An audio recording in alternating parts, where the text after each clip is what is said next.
안녕하세요. 살아있는 책 산책입니다. 오늘 산책길의 책은 루시 크레언의 공부 잘하는 아이들의 나라입니다.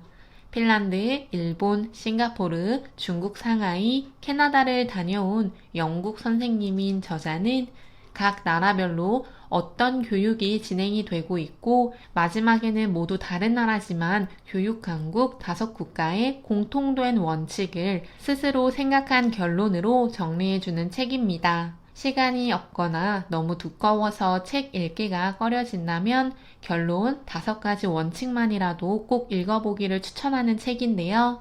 다른 나라의 교육 정책이 아무리 좋더라도 그대로 가지고 올 수는 없다고 책에서 언급하지만 그럼에도 불구하고 5가지의 결론은 우리나라의 교육에도 전제되어야 한다고 생각합니다. 이 책은 각 나라별로 교사들과의 인터뷰, 저자가 직접 본 학교의 모습, 학생들과의 인터뷰와 다양한 연구 결과들로 구성되어 있습니다. 피사, 국제학업 성취도 평가의 상위권인 핀란드, 일본, 싱가포르, 중국 상하이와 순위는 높지 않지만 다문화 사회임에도 불구하고 피사 평가를 상위권으로 유지하는 캐나다의 교육을 보며 저 역시 배우는 것이 많았습니다. 교사인 저자는 3년 동안 런던의 빈곤 지역에 있는 일반 중등학교에서 근무했으며 아무리 노력해도 가르치는 학생의 상황이 나아지지 않는다는 현실에 좌절감을 느꼈다고 합니다. 그리고 교육제도를 더 나은 방향으로 운영할 수 없을지를 알고 싶었으며 교사들이 많은 혹사를 당하지 않고도 학생들에게 나은 성취를 주고 싶다는 생각으로 다른 나라로 눈을 돌렸다고 합니다. 아시아와 유럽, 아메리카 대륙이 다른 문화를 가지고 있듯 교육 역시 현저하게 다른 목적을 가지고 다른 교육 정책들을 가지고 이루어지고 있는데요. 특히 이 책을 읽으면서 중국 상하이와 일본, 싱가포르는 명문대를 진학해야 한다는 생각이 우리나라와 비슷했습니다. 또 유교적인 영향을 받았다는 것들을 보여주고 있는데요. 더 나아가 일본은 집단을 중시하는 사회가 교육을 진행할 때 역시 드러나고 있습니다. 이처럼 나라별로 가지고 있는 문화적인 특징이 교육에도 반영이 되는데 하지만 그럼에도 불구하고 선정한 이유는 피사에서 높은 점수를 받았기 때문이라고 합니다. 따라서 문화적인 차이가 있어도 그에 부합하는 피사에서 높은 점수를 받을 수 있도록 하는 공통적인 5가지의 원칙이 있다고 생각을 하는데요. 그 5가지의 원칙을 지금부터 말씀드리겠습니다. 첫째, 아이들을 정규 교육에 대비시키라고 합니다. 쉽게 이야기해서 초등학교를 입학하기 전에 초등교육에 대비할 수 있도록 하라고 하는데요. 물론 선행학습을 시키라는 이야기가 아닙니다. 학습에 대한 동기, 개성, 인지 능력을 자극해 사회적 발달과 인지 발달을 할 수 있도록 도와주라는 것입니다. 책에서는 놀이학습을 강조하고 있는데요. 놀이를 통해 아이들은 자기 조절을 경험하고 규칙을 만들어 그 규칙을 따르려고 하고 친구들과 이야기를 하며 언어 능력을 기릅니다. 또한 집단에서 놀이를 하기 때문에 서로를 배려하는 등 사회성을 기르게 되는데요. 이는 공부를 하는데 기반이 되는 요인들입니다. 저자가 말하는 정규 교육을 받기 전 필요한 공부 기술은 먼저 분류, 연속, 비교 등을 하는 관계를 이해하는 기술이고 기본적인 숫자와 수량의 개념을 이해하고 수를 세는 셈 기술이 필요하다고 합니다. 읽기사전 학습 역시 어휘와 문자, 음성의 관계를 알게 하는 것이 필요한데요.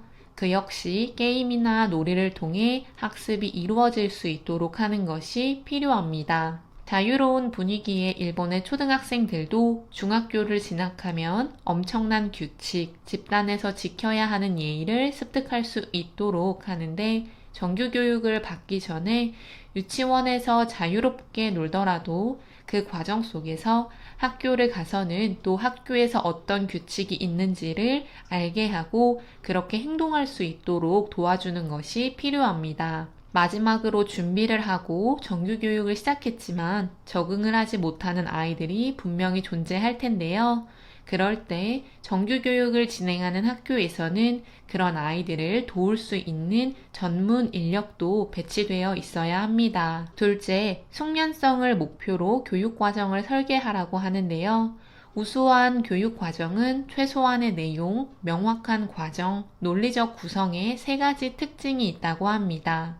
내용은 적지만 깊게 배우고 어떤 개념과 기술을 배울지는 명확하게 제시해도 가르치는 방법은 교사 자율에 맡기고 논리적인 순서대로 개념을 구상하기 위해 아동학습 이론을 알아야 합니다. 저자가 가장 보내고 싶은 학교는 캐나다 학교라고 할 정도로 캐나다 교사들은 학생들을 동기부여하는 능력이 뛰어났습니다. 캐나다 편에서도 나오지만 공부를 잘하는 아이들은 그 자체가 학교를 가는 동기부여가 되는데 그렇지 못한 아이들은 학교를 가는 동기를 부여받아야 합니다.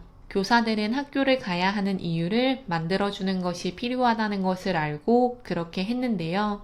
책에 나온 사례 중에 농구를 좋아하기 때문에 학업 성적이 좋지 못해도 학교에서 농구 동아리 활동을 위해 등교를 즐겁게 할 수 있는 친구가 있었습니다. 물론 동기를 부여하는 능력은 우수한 교육 과정에서도 드러나는데요. 수업 내용을 전달할 때 역시 의미 있는 방식으로 가르치려고 노력함으로써 학생들 한 명 한 명의 특성과 관심사를 파악해 수업 내용을 전달한다고 합니다. 숙련성을 위해서는 교사들이 학생들에게 어떻게 동기부여를 해야 하는지를 배워야 하고 학교 내 교사들 또는 지역 내 교사들과 협력 학습을 통해서도 교사의 자질을 길러 나가야 합니다. 피사 점수가 높은 5개 국가의 공통점 셋째 원칙은 아이들이 물러서지 않고 도전하도록 격려합니다. 이 원칙에서 가장 전달하고 싶은 것은 학생 또는 자녀가 평균적인 학습 성취를 하지 못했을 때 학습에 대한 성취를 하지 못하는 이유를 단편적으로 보지 않고 심리적인 진단을 하는 것을 필요로 한다는 것입니다. 우리나라는 학습을 잘하지 못하면 성실하지 않은 애라는 낙인을 찍거나 담임 선생님 또는 학교 선생님이 그다지 관심을 두지 않는 경우가 많습니다. 물론 5국가들이 모두 그랬던 것은 아니나 핀란드 편에서 나왔던 사례를 보면 학생이 학업 성취를 달성하지 못했을 때 전문성을 갖춘 교사가 그런 학생들을 모아 방과 후 학습을 진행하게 도와주고 격려하고 1대1로 도와줍니다. 핀란드, 캐나다 등처럼 교육 선진국으로 가고 싶고 우리나라의 청소년들의 행복 지수를 조금이라도 올리고 싶으면 국민들의 세금을 제대로 교육에 투자해 평균 학업을 성취하지 못하는 학생들을 모아 함께 학습할 수 있도록 하고 도와주는 것들을 공교육을 진행하는 학교가 해야 한다고 생각합니다. 물론 5국가 중에서 핀란드와 캐나다가 아이들이 물러서지 않고 도전할 수 있도록 격려하는 그런 시스템이 잘 되어 있었고 중국, 일본, 싱가포르는 우리나라와 조금 비슷하다는 느낌이 들었습니다. 교사들이 가르침이라는 책임감을 가지고 학생 한 명 한 명을 보석 같은 존재로 보아 진심을 담아 공교육이 이루어진다면 많은 학부모와 학생들이 사교육에 이렇게까지 목을 맬 필요도 없다는 생각이 들었습니다. 네 번째 원칙은 교사를 전문가로 대우하라고 합니다. 저자가 방문한 나라들은 의사, 판사, 회계사 등 전문직이 되기 위해 노력해야 하는 것만큼 노력을 해야지 교사가 될 수 있는데요. 이런 시작점부터가 우리나라와 다르다는 생각입니다. 교사 훈련 과정에 입문하는 예비 교사를 대학 졸업자 중에 까다롭게 선별하고 명문 교육기관에서 1년 이상 훈련시키며 교사 자격증은 교사 훈련 과정과 수련 과정을 통해 우수한 성적으로 통과한 사람에게만 주어진다고 합니다. 교육학 및 교수법, 교육할 내용들을 확실하게 배울 수 있도록 하며 교사들이 서로 협력해서 수업을 계획하고 서로 평가해서 모든 교사가 서로 지원하고 교수법을 배우도록 한다고 합니다. 핀란드는 초등학교 교사가 되기 위해 석사 학위가 필요하고 중국과 싱가포르는 교사가 되기 위한 기간은 핀란드보다 짧지만 교사 연수 과정은 더 엄격하고 평가에 따라 인센티브를 더 주기도 하고 그렇지 않다고도 합니다. 저도 제 책 결국 답은 교육자에서 언급했듯 우리나라 교육자들 역시 제대로 된 평가를 받으며 잘하는 교사들에게는 보상을 해주고 그렇지 않은 교사들에게는 페널티를 줘야 한다고 생각합니다. 특히 보육교사들, 학교에서 학생들을 가르치는 교육자들을 본다면 교육자로서의 인성을 가지고 있지 않은 사람들이 이렇게 많나 싶은데요. 핀란드, 중국 상하이, 싱가포르, 일본, 캐나다 등의 교사 양성 과정과 교사 평가 방법 등을 참고해 우리나라 역시 교육자들이 안주지대에서 빠져나올 수 있도록 도와줘야 합니다. 마지막 원칙은 학교에 책임을 묻되 지원을 아끼지 말라고 합니다.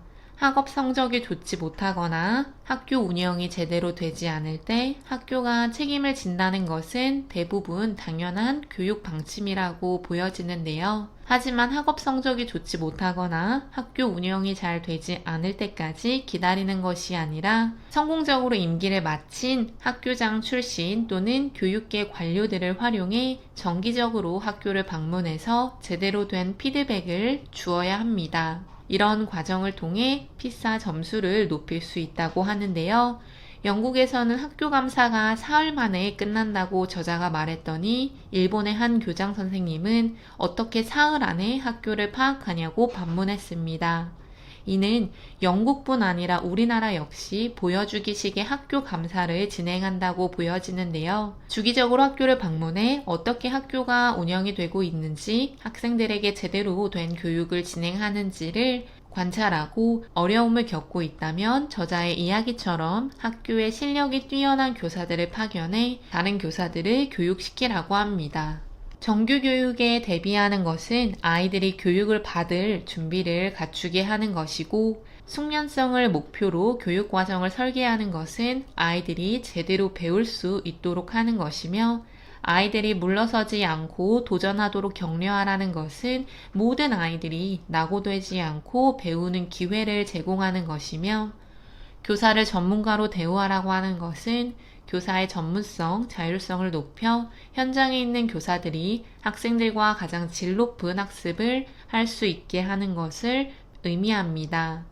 마지막으로 학교에 책임을 묻되 지원을 아끼지 말라는 것은 학교를 효율적으로 운영할 수 있도록 국가 또는 주정부에서 지원을 해줌으로써 결국 교육을 받는 학생 한 명 한 명이 제대로 된 교육을 받을 수 있도록 해야 한다는 것을 저자는 말하고 있으며 그렇게 되었을 때 피사 점수가 모든 국가에서 최상위권을 유지하지 않을까 싶습니다. 저는 만약 아이가 생겨 5개 국가 중 아이 교육을 맡겨야 한다면 핀란드 학교에 보내고 싶다는 생각입니다. 모든 아이들은 배움의 기회를 얻는다는 것을 제대로 실천하는 곳이 핀란드라는 생각인데요.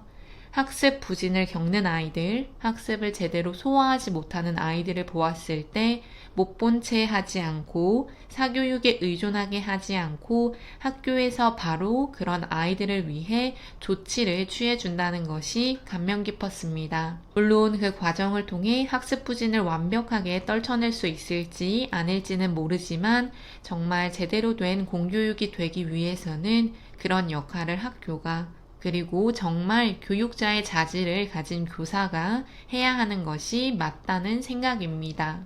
오늘 산책길의 책은 루시 크레언의 공부 잘하는 아이들의 나라였습니다. 감사합니다.